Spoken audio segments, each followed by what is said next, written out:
Dari APBI sendiri menjelaskan bahwa pihaknya ini berebut alat berat ya dengan pengusaha nikel begitu ya. Tapi dari yang dirasakan sendiri ya dari masing-masing pihak, baik dari Pak Wisnu dan juga Pak Davin begitu ya, berkaitan dengan kondisi ini sebetulnya seperti apa, ketersediaan alat berat sebetulnya sejauh ini bagaimana kondisinya. Mungkin saya akan ke Pak Wisnu terlebih dahulu dari Kadin.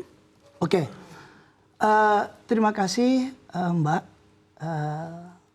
Sesuai dengan pertanyaan pada bahasan ini, sebenarnya kalau kita mau mengatakan bahwa perebutan alat berat, sebenarnya itu kalau saya mau mengatakan tidak terjadi.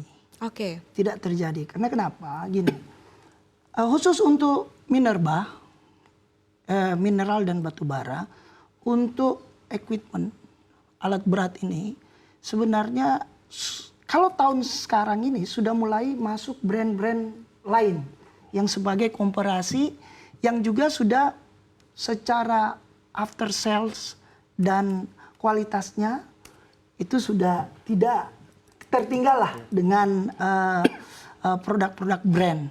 Nah, sekarang yang jadi masalah ini memang ada yang masih confident dengan brand tertentu yang dari Jepang dan dari Amerika.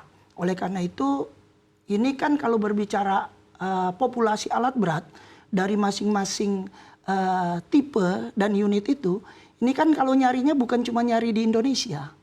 Mereka harus buka, nyari di global nih, di mana keberadaannya. Oleh karena itu memang indennya itu ngantri oleh alat-alat tersebut. Berapa lama waktu antri untuk inden ini? Inden ini cukup lama. Cukup lama. Itu memakan waktu sampai 6 bulan. Sampai 6 bulan, sampai 8 bulan, atau bahkan kadang-kadang bisa sampai setahun ya. Nah, seperti itu kondisinya. Nah, itu yang menjadikan salah satu faktor. Nah, kedua, kita juga menyampaikan bahwa memang komoditinya terjadi penurunan.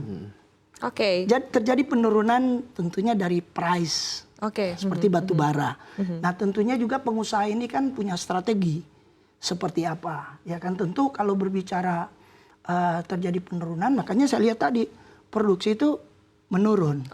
Menurun produksi kalau kita melihat. Bukan karena faktor ketersediaan alat berat sebenarnya. Karena sepanjang 5 tahun belakangan ini komparasi daripada brand-brand itu sudah banyak didominasi produk-produk alat berat dari China ya. Yang punya kualitas juga. Kalau saya mau mengatakan di sektor mineral, nikel, itu kebanyakan mulai dari truk, eskavator, dan alat-alat penunjang lainnya, itu sudah brand-brandnya ya brand-brand China. Dan pada waktu awalnya 7 tahun yang lalu, kami sempat menyampaikan kepada para distributor, yang kami mintakan, yang kami harapkan, kan mereka datang ke kami menjajakan nih alat beratnya begini. Memang kami selama ini berpegangan kepada alat berat yang sudah punya brand, yang sudah kami gunakan sekian puluh tahun di batu bara. Nah, ini yang menjadikan yang tadi saya bilang level confidence-nya itu lebih memastikan itu. Karena after sales-nya, lantas dukungan spare part itu terjamin untuk dari unit-unit yang sudah mempunyai brand tersebut. Nah, kalau untuk yang produk-produk brand Cina, ini saya melihat 3 tahun belakangan ini mereka menyesuaikan bagaimana service after sales yang mereka lakukan. Karena kami ini terus sebagai customer. Jadi saya sangat memahami ada beberapa produk-produk yang awal mulanya kira-kira kurang 7 tahun yang lalu, itu sampai kami beri satu pit khusus untuk melihat bagaimana cara populasinya itu bekerja. Nah, tentunya itu kan dengan satu konsekuensi buat kita dari target produksi kita. Namun juga kita dengan sulitnya mendapat alat-alat berat yang brand, yang selama ini yang saya tadi dengan Davin mengatakan bahwa itu ordernya 6 bulan sampai setahun. Nah, ini karena antriannya itu bukan di Indonesia. Tapi seluruh dunia begitu ya. Seluruh dunia seperti itu.